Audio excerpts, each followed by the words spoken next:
Hmm. Mm. Mm.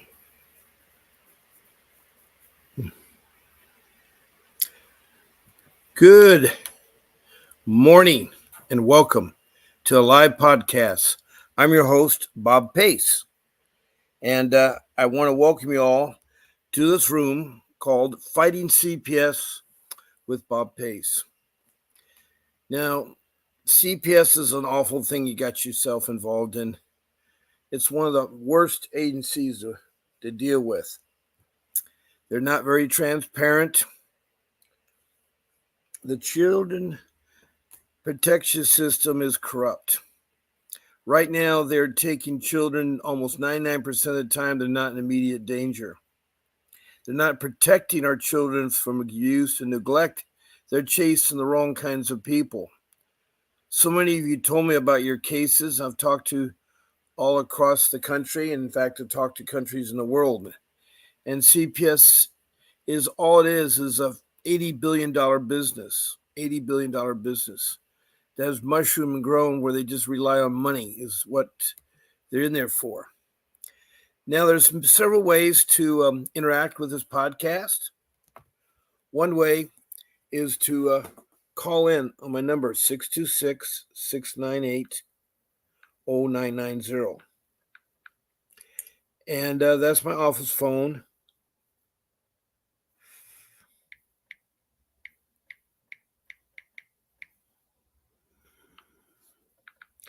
And it's available on my 14 podcasts.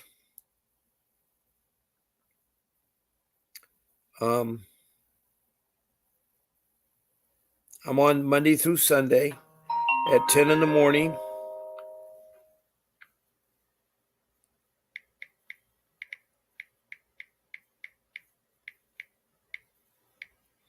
And 7 o'clock at night for an hour Pacific Standard Time.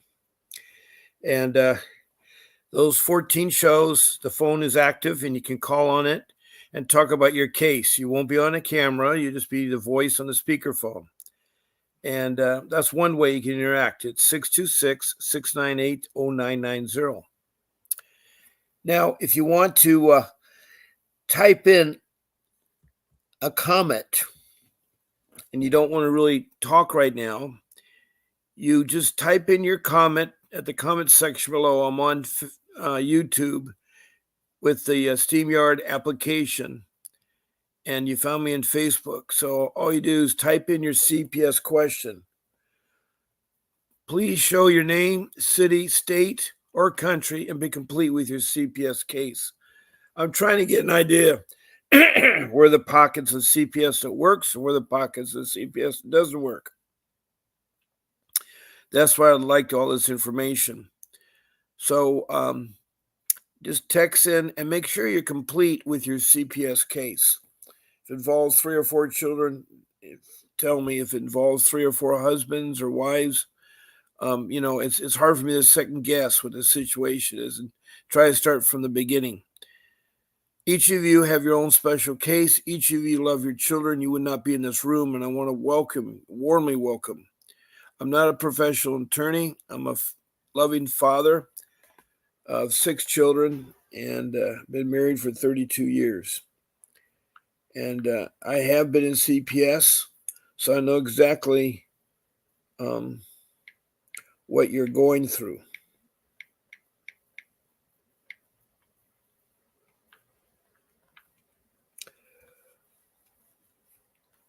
Now, if you don't want to talk, there's another way that you can be on the podcast, and that is to be my guest. You be live if you choose with your camera on, and you can talk to the audience. And all you need to do is schedule that. And the person that handles this is my show producer, Grace, who works behind the scenes. She'll help you put you on the podcast as a guest. Now, to do so, you need to email Grace at vincentwdavis.com. That's Grace at vincentwdavis.com. And um, she will gladly put you on. You just say, I want the Monday evening show. I want the Wednesday morning show. All you do is say AM or PM and the date, 7 days of the week.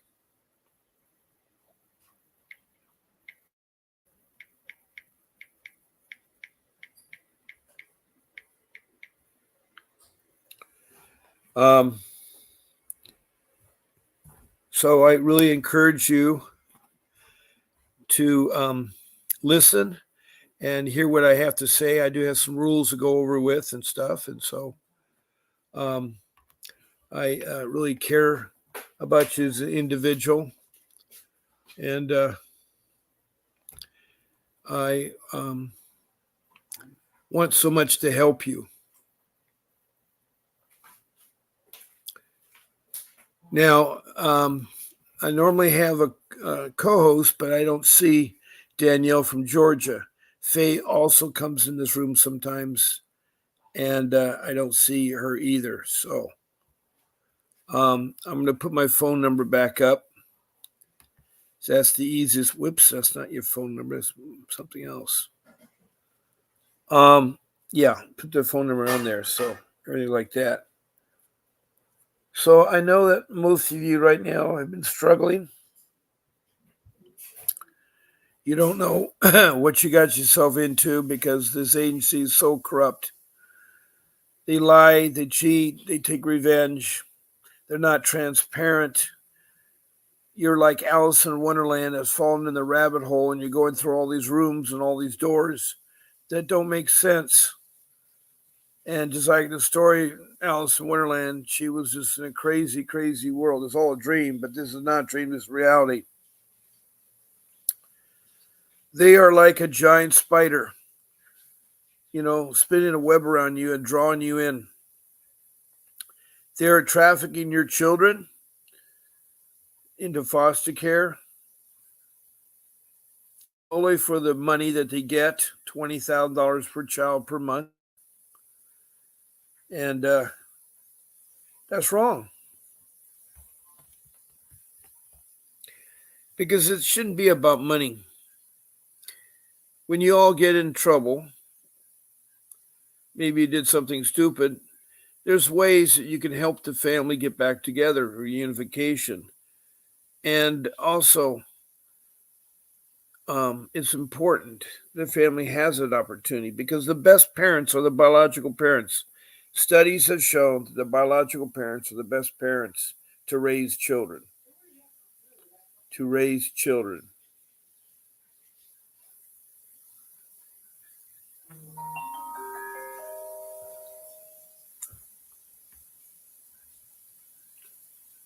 So,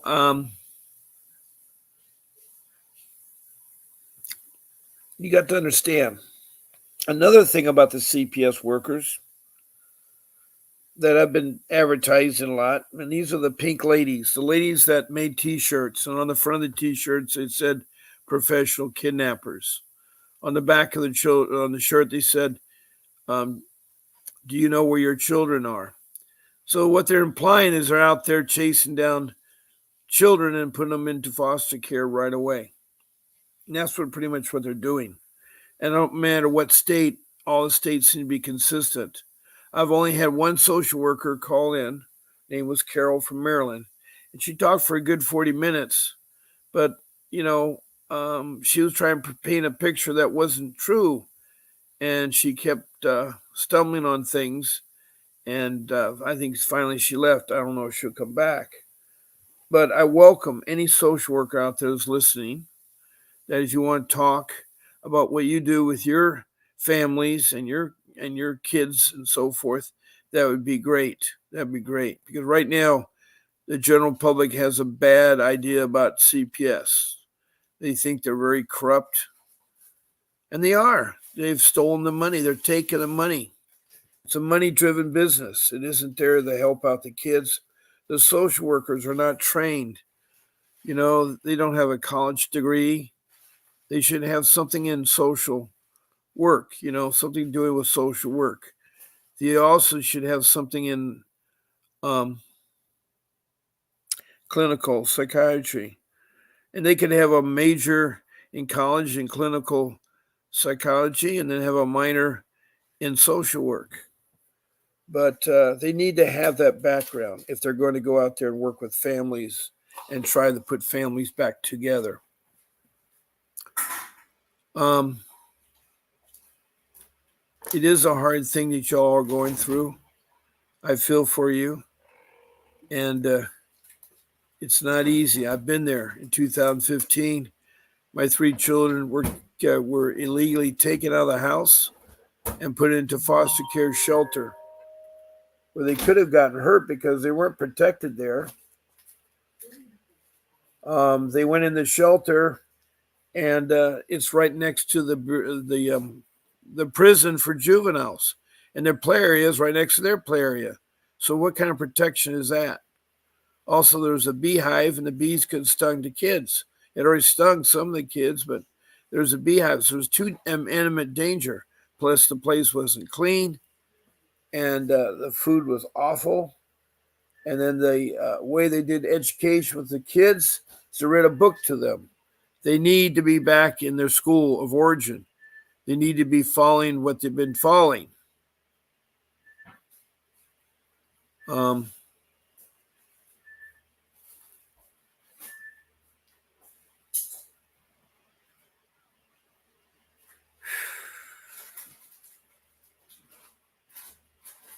I would like so much for you to get your children back. I really care. And there's ways you can do that.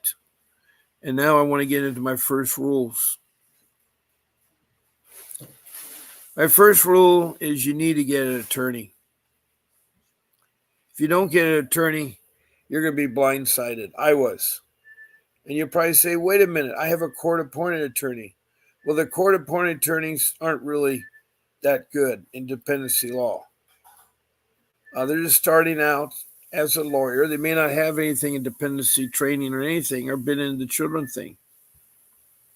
But they just start out and they have a client list of like 30 people one time. How can you see everybody, all 30 people?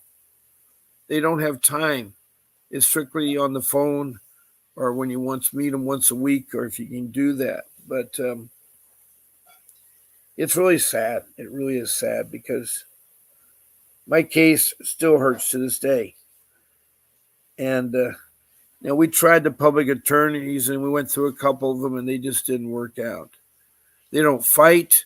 They don't know dependency law, and they're certainly intimidated by the other attorneys in the courtroom. Also, we had a wrong kind of judge.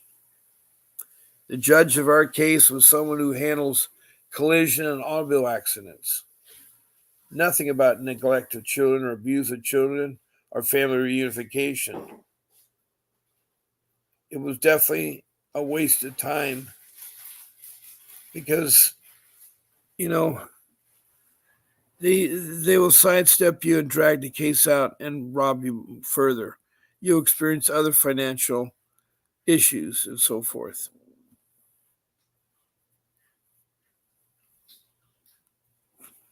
So now, this attorney. Well, I think you can find an attorney, a pro bono attorney. Now, pro bono means an attorney that doesn't charge or may charge a low fee. But you need to get that kind of attorney. It's a dependency law attorney. And you want someone with some experience and that's fought CPS. So that's what you're looking for, is an attorney that has fought CPS, not afraid to fight them again, too, because you have your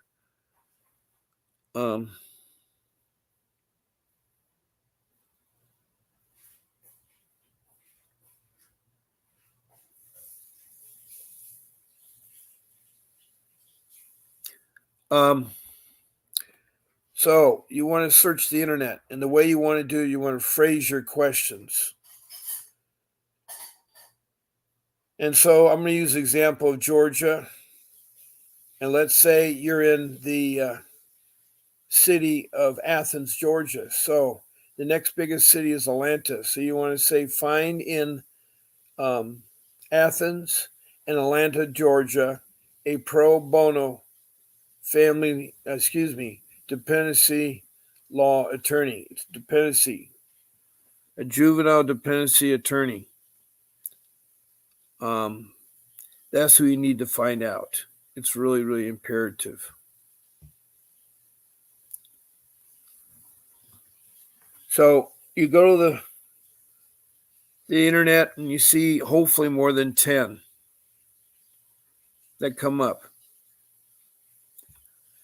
And then what you do is you pick 10. And when you pick 10, you're gonna divide that list in half and call 5 of them, the 5 best ones. Actually, you're going to call 4 from that list. I'm going to give you your 5th attorney I want you to call. His name is Vincent W. Davis. He produces this podcast. He is a trial attorney with 35 years experience. He's fought for CPS in California, in Northern California, in Southern California. And it's really important.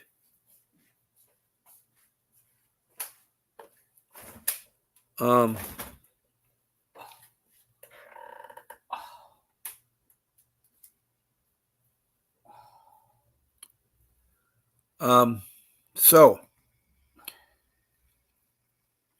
after you've got that list, you narrowed it down to 4. I want you to add Vincent Davis as your 5th person, and you're going to do a consultation. Now, before you do the consultation, you need to call that whole list of 10 or 9.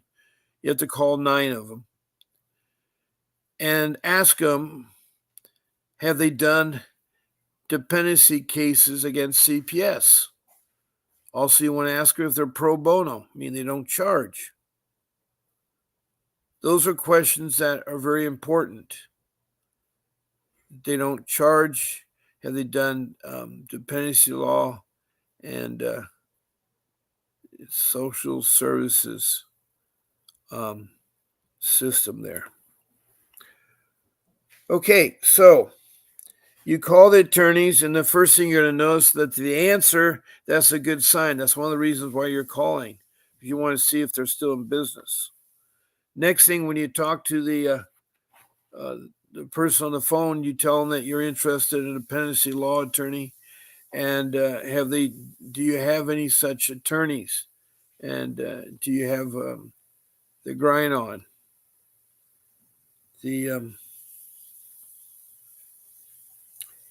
you need to pay your full attention to hiring this attorney. So when you talk to them and they tell you that they are pro bono, that's a good plus, and that they do have attorneys that have fought in CPS, that's another good plus. You need to find out if they fought CPS. And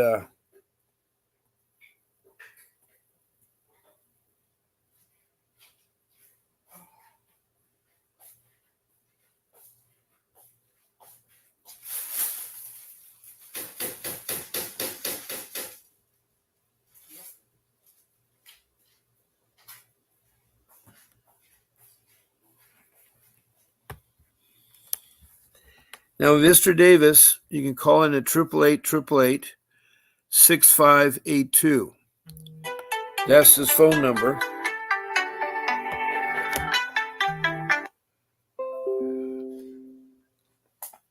Welcome, Faye.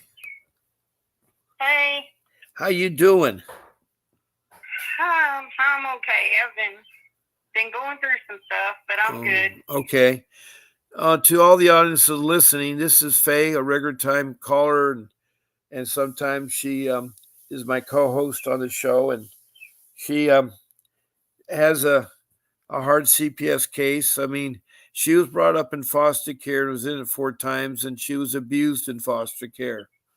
Sadly, when she had children, CPS remembered her and started taking her children away and started and right now she has a son that she has special needs she's trying to take care of, and it seems the police is harassing her son and harassing her, and it's all this stuff when you start to fight against a bad agency in Richmond, Kentucky. There's an investigation of over 800,000 now that Faye's told me of funds they don't know where it was spent. They have some misappropriate funds. Also, Georgia is going through a lot of investigation, I hear, and they are investigating a lot of the societies that look after children. Yep. And so Faye will reinforce it. I mean, her son is 22. He's has special needs, and she's trying to do a custody of her son because he needs help. When people have special needs after they turn 18, it's important that they have someone looking after them because they can't take care of a lot of their issues. That's what special needs is about. So anyway, Faye really cares about her son and the rest of her family. And she's been through a lot. And she wants to help out others. That's why she's on this show. So that is really nice. That's really, really, really nice. Now, Faye, I was just talking about her number one rule, getting an attorney. And I just told them how to do it by Google searching. And then how you need to talk to them. And then when you get down to the 5 minutes, I told him that Vincent Davis can do 30 minutes at $60. He charges $60 for 30 minutes. And he'll gladly talk to you of how to navigate through CPS. Because it is a difficult agency. I mean, I don't know how else to say it because, the other day someone told me that in Chicago, Illinois, a social worker found an old ad from 1848. And it said black children for sale. And that to me is awful because that's what they thought of black children. That further states there's been a lot of problem with the Native American Indian children, the first generation that come over here to North America. And it wasn't until 1978 that they passed a law that Indian children will not be taken if they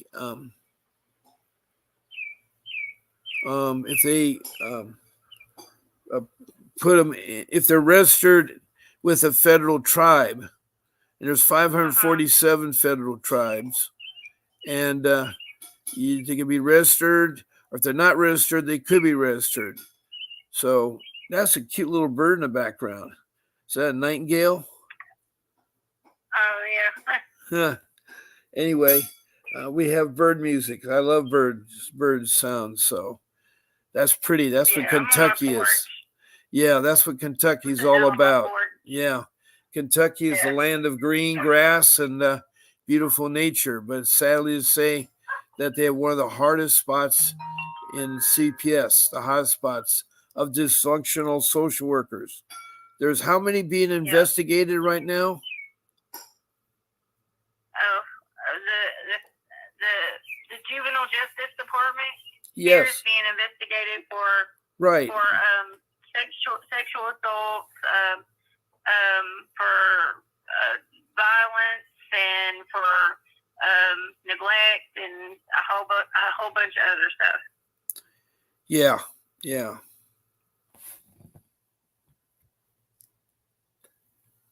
Well, I really. Yeah, they're under federal investigation. Well, I hope they get rid of them, Yeah, I don't know what's going to happen with it. I mean, honestly, if I go by the past, well, Kentucky DCPS has been investigated numerous times, and nothing ever came of it. Mm-hmm.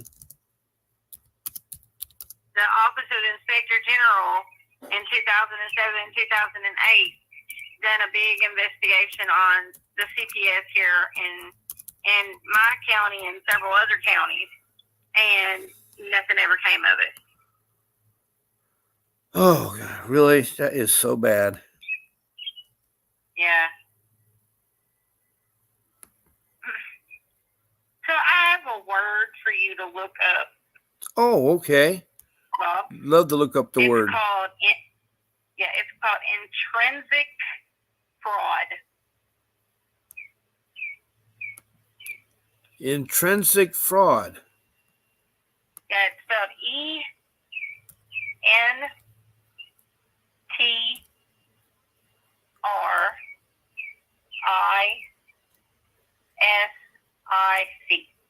Fraud.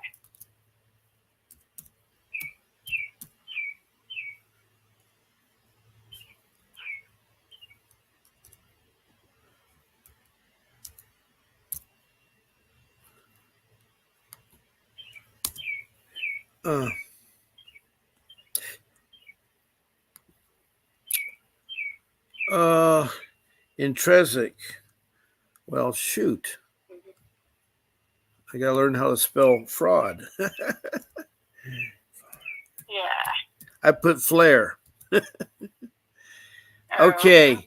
Intrinsic fraud is intentionally false representation, a lie, which is a part of fraud, can be considered to determine general and punitive damages. This is distinguished from intrinsic fraud, collateral fraud, which was a deceptive means to keep one from enforcing his or her legal right, enforcing his legal rights. So it's a intentional.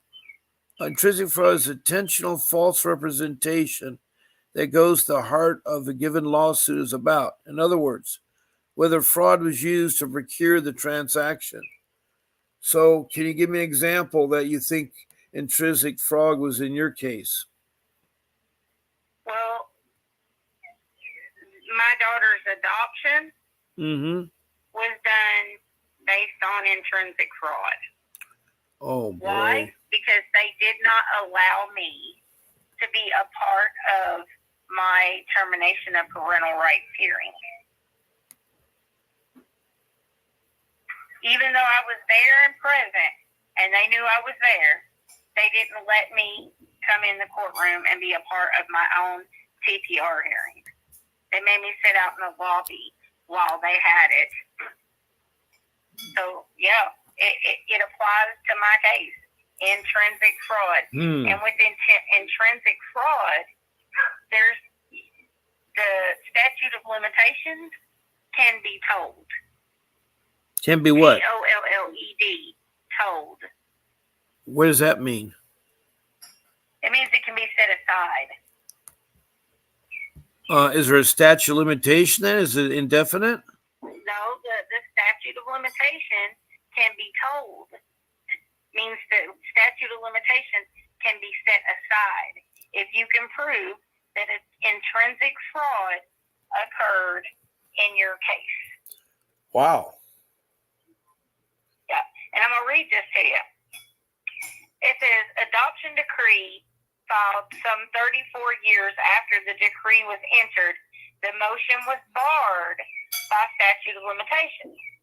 Based on the applicable statutory language, appellant's motion to annul the adoption decree, which was filed upon the court, statute of limitations was told.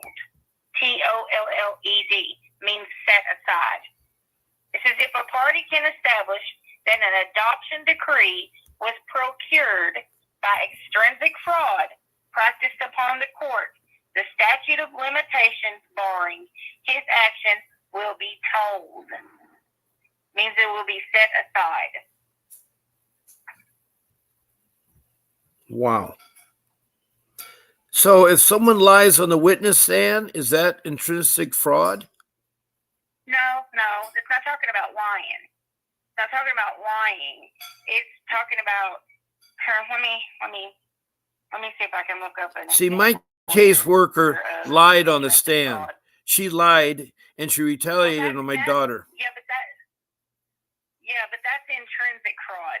Intrinsic and extrinsic is different. Okay. Let me see if I can find you an example of intrinsic fraud. Okay. Intrinsic fraud. Example.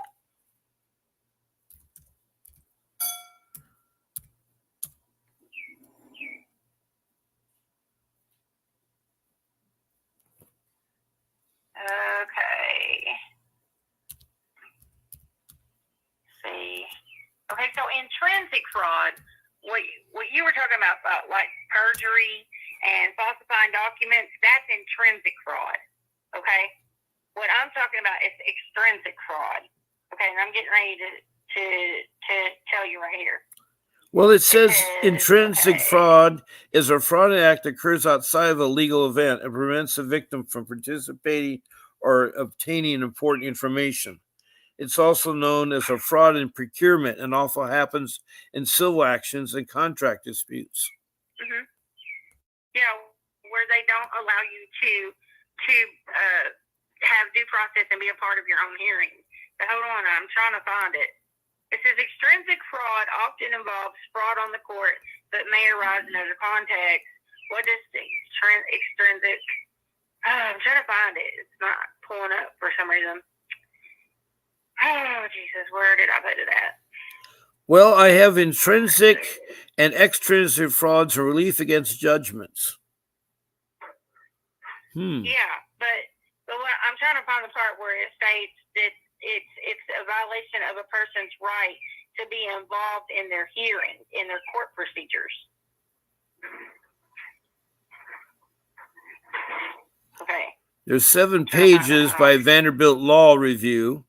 See, a lot of the laws are on the internet, of course, and I'm looking at the Vanderbilt Law Review on intrinsic and extrinsic fraud and relief against judgments, and it's 9th February of 1951, and it's because I'm still looking a way of how to sue them what they did to our daughter. Okay, here's case law on it. Okay. Here's what it says. Hold on. Give me a second. Right. Okay. In Kuhn versus Kuhn, 2000, Court of Appeals, 2nd District, Division 3 in California, it says, hold on. I don't really know if I should read all this. It's okay. It's all right. This is a topic that the show's all about. Go ahead. It says the plaintiff in appeal, Lorraine Kuhn, appeals an order of dismissal following the sustaining without leave to amend of a demurrer interposed by defendant and respondent of Garrett Kuhn to her second amended complaint. The issue presented are whether Lorraine has stated a cause of action for equitable relief from a dissolution judgment based on extrinsic fraud or for tortious concealment of community assets. We conclude Lorraine's claim for equitable relief is well pled. However, no tort remedy lies in these circumstances. Therefore, the order is reversed in part and affirmed in part. Factual background. Hold on, I'm trying to read. You know, the first word you were saying early on, that's called a demurrer. Yeah. D-E-M-U-R, demurrer. And torts, you're talking about torts. Those are legal terms. Demurrers and torts are legal terms. And I'm good that you're bringing that up. But for all you listeners out there, those torts and demurrers, that's why you need to hire an attorney, because you don't know that. And why I know about it is because I've been talking here since 2000 since October of this past year, and I've talked to a lot of people. But what Faye's pointing out is that this intrinsic thing where they lied on the adoptions, that she could file a civil lawsuit against them. Is that what you're saying? Yeah. Yeah, hold on. I'm reading. Give me just a minute. Trying to keep talking about intrinsic fraud, but I'm trying to find extrinsic fraud. Oh, I had this last night. Good grief. I'm going to say this anyway, so hold on. All right. Where did that go? I'm trying to find it. I'm sorry. There's so much to keep up with in here. You're doing fine. Let's see. Where did I put it at? Well, maybe it's in here. Jesus. Okay. Extrinsic. So while she's finishing, go ahead. I think I found it. I found it. Hold on 1 minute. Okay. Okay, here it is. Extrinsic fraud. The Supreme Court has defined extrinsic fraud as conduct which prevents a fair submission of the controversy to the court, Jones versus Willard. It is a type of fraud that deprives a party of the opportunity to be heard, such as when the judges or jurors are subjected to bribery or where a party fabricates evidence. Extrinsic fraud is fraud that occurs or originates outside the judicial process without a party's knowledge. Significantly, a judgment procured by extrinsic fraud is void and subject to attack, direct or collateral, at any time, meaning there's no statute of limitation. Wow. And that case was 30 years ago. That was great. Hold on, let's see. I'm reading, hold on. So, now intrinsic fraud it includes perjury, forged documents, other documents of trial related to issues material to the judgment. When a party obscures material facts, it is considered intrinsic fraud. This type of fraud cannot be attacked at any time. There is a statute of limitation because each party to the proceeding has the opportunity at trial through cross-examination and impeachment to ferret out and expose false information. But see, even in my case, that applies too, because I wasn't allowed to cross-examine, ask questions, or do anything in my own hearing. Now wait a minute. Now your own hearing, actually, were you pro? Okay, were you pro se, or did you have an attorney?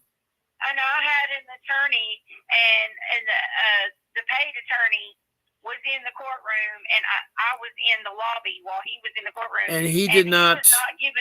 He did not do that. He was not given permission. Why would you sue the CPS for that? You'd sue the attorney. All of them. It wasn't just the attorney; it was the judge, the attorney, the whole 9 yards.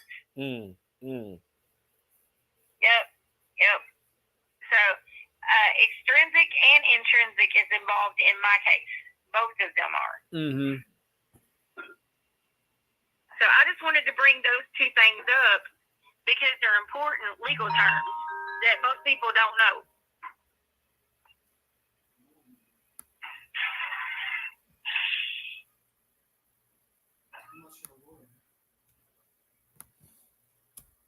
Are you there? Yes. Oh, okay. Let me know if it's too much noise for you. No. Okay.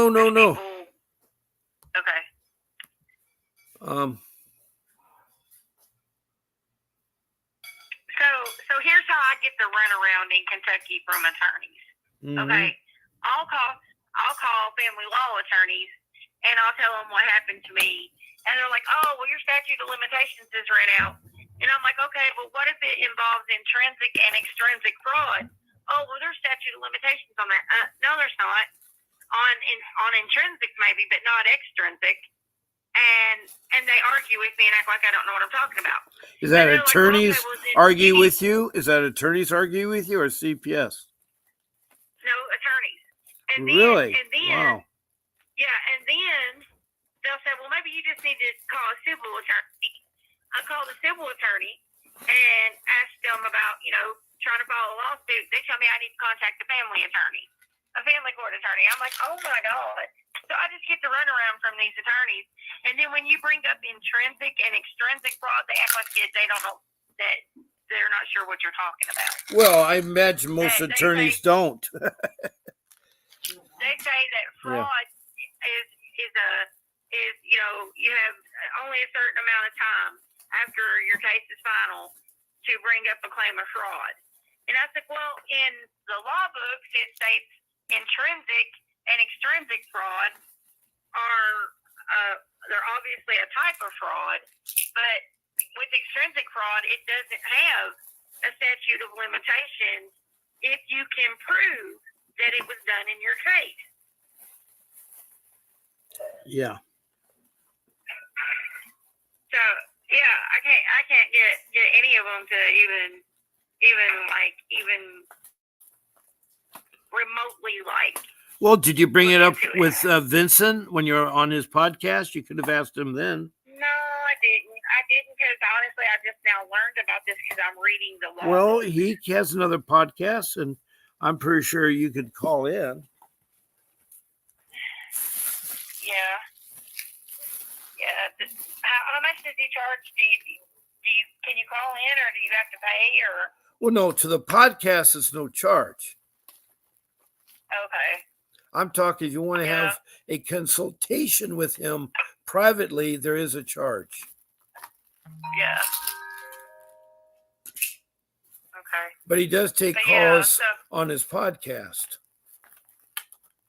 So I'm going to keep studying this intrinsic and extrinsic fraud, and I'm going to find out how I can apply this to my case. I'm pretty sure I know how.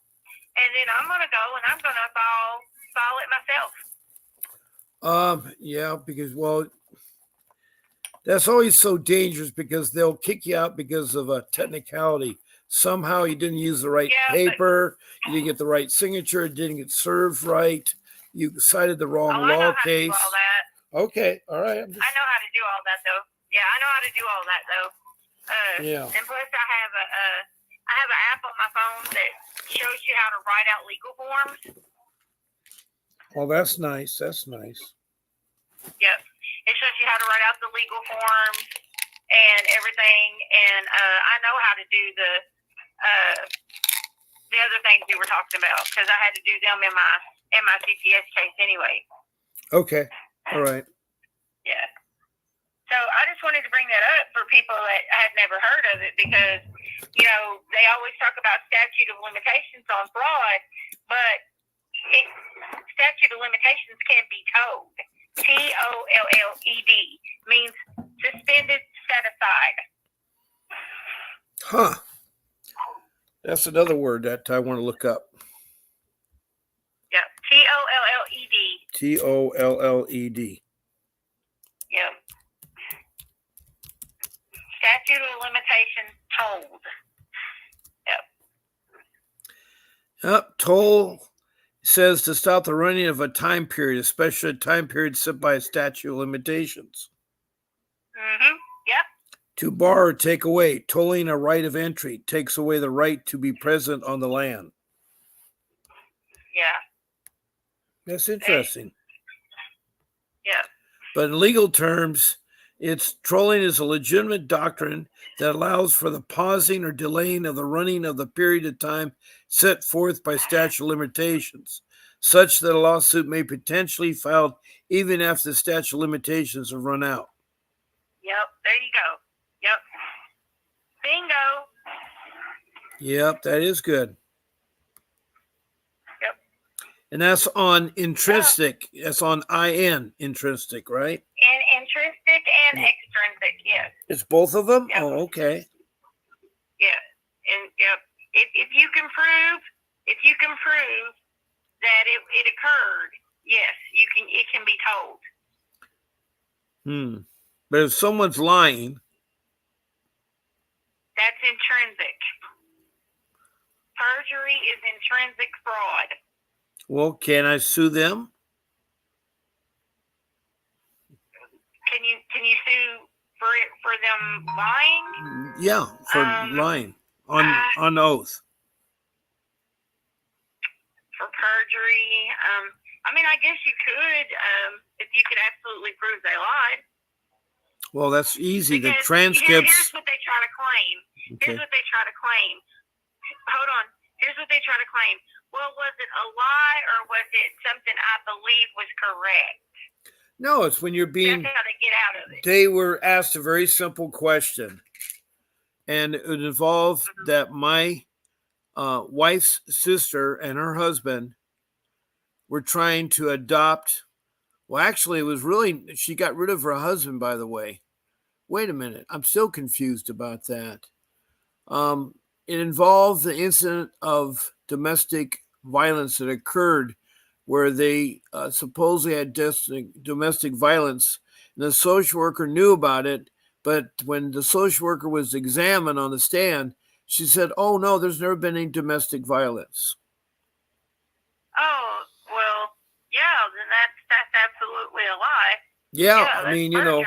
well, my attorney Vincent Davis cross-examined, and and he said that, boy, we got a great case, but then after a period of time, I don't know what's happened because the statute uh, of extraneous, I mean, the statute of limitations I thought were gone, but maybe it isn't. Well, I don't know. I just know what it reads and what it says, and this is out of, law, so I don't see how it could be incorrect. Yeah. So I think, in my opinion, not all attorneys are bad.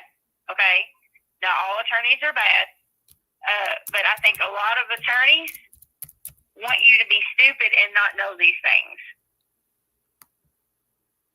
because they don't want to do. A lot of these attorneys do not want to go up against CPS in lawsuits. They just don't. Well,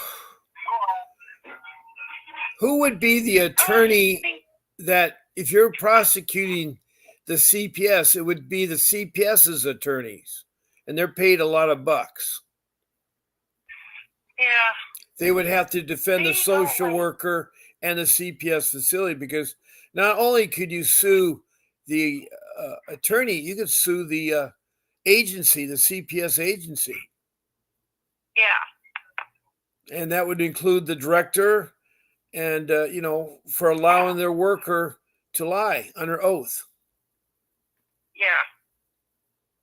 Yep. So you can't sue them for grievance or they made you a horrible time or anything like that. You can only do things like they violated your constitutional rights, they violated your civil rights. One of those two they have to find out. And so if they lie,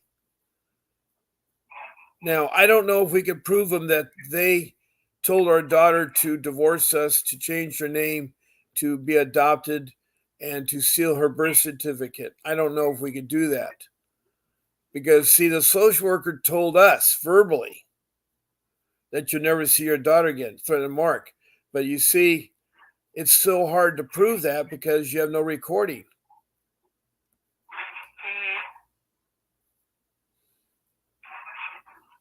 Yeah.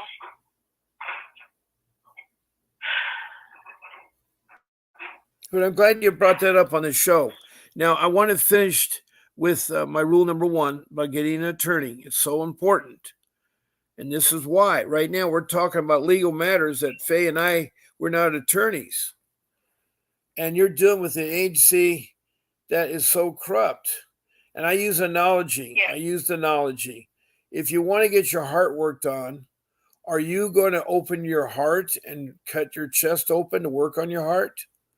Are you going to get Faye to open up your chest and work on the heart? Or you get a auto mechanic? Are you going to get a plumber? Those individuals, aren't doctors. And so fighting CPS is like doing open heart surgery. That's the analogy that I use and the analogy that Vincent Davis used. He told me that early on. He said, would you want to work on your heart yourself or have a layperson on it? No, you get a professional doctor who's trained. Right. And that goes true for attorneys. I'm talking about the attorneys that go through law school, that pass the bar exam, that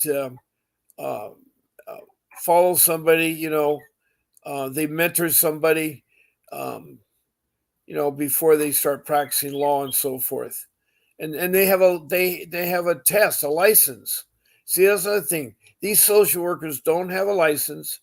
They're not trained. I mean, one social worker on the show here, Carol, said there's 6 months training in Maryland for social workers. Well, everybody I talked to, not everybody, but a couple of people, they said they never heard of any training. So I don't know if she's making it up, or maybe her county is the only county that has training. I don't know.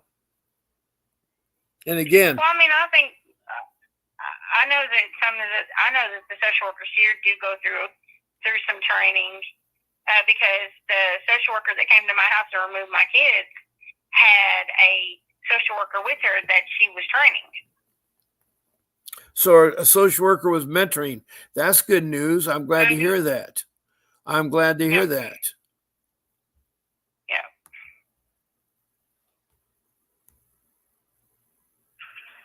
She got to learn firsthand how you steal kids from somebody.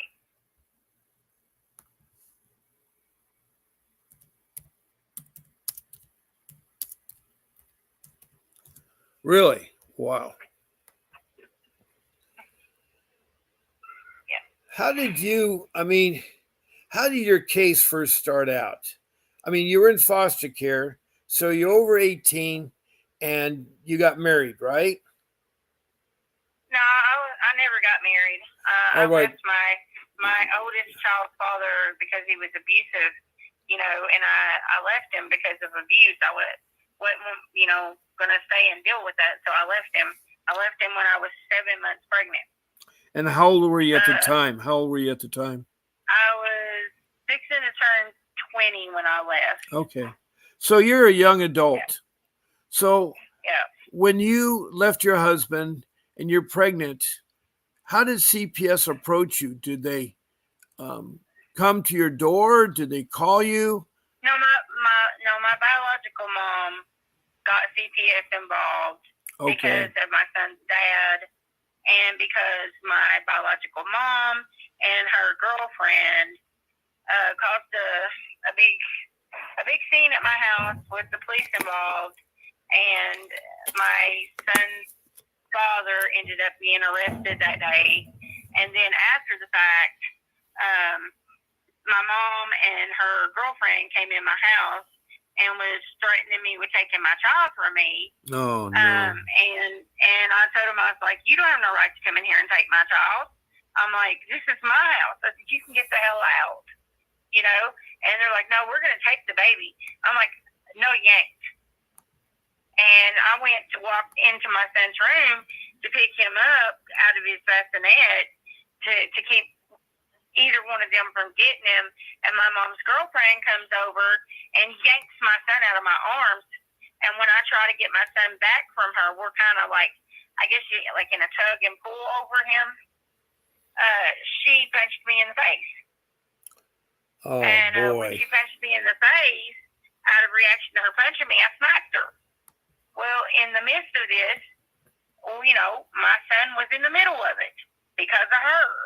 And so I finally got my son away from her and got them out of my damn house. And then the next day, they went up and filed an emergency custody petition on me through the county attorney's office and lied on me, straight up lied on me, and said that they were trying to take my son home with them to stay, to get him, calm down away from all the situation, and that I attacked them. Oh, no. And I did it while they were holding my baby. Bold-faced lie. Wow. And so we go to court, and I never would have thought, but I should have known. But I never would have thought that a judge would hand a newborn baby, like 5 months old, newborn baby, over to 2 convicted felons and 2 convicted child abusers that also was living in the house with a registered sex offender. Wow. Never would have thought it. But that's exactly what he did. Well,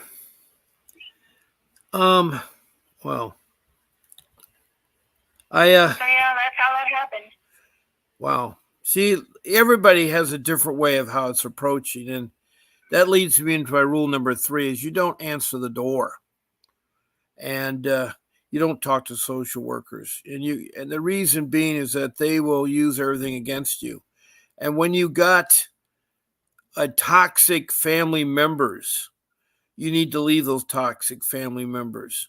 And I know you got rid of your child's father because he was very, very toxic. And I guess your mother and her girlfriend are very toxic. Oh yeah, well, they were, like I said, they all both of them had been to prison. They were both felons. They were both substantiated child abusers, and they were living with another felon and sex offender, and so much more to that story, but I don't have time to tell it.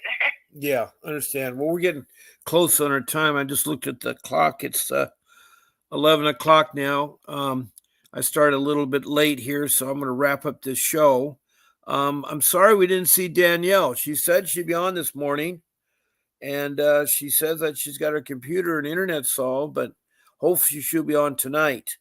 But I want to thank Faye, who called in and been our host on the show and shared this intrinsic and extrinsic part about fraud that can be, you can still sue somebody even the statute of limitations ran out. So that was important. And that's what this show's all about, trying to help each other. We didn't have anybody else make any comments this morning. It may be one of those dead days. But I want to thank all the listeners, all the emojis, and thank you for calling in.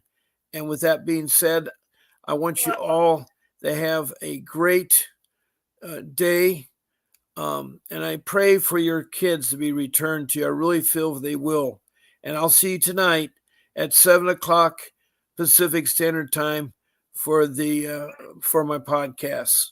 This is Bob and Faye signing off.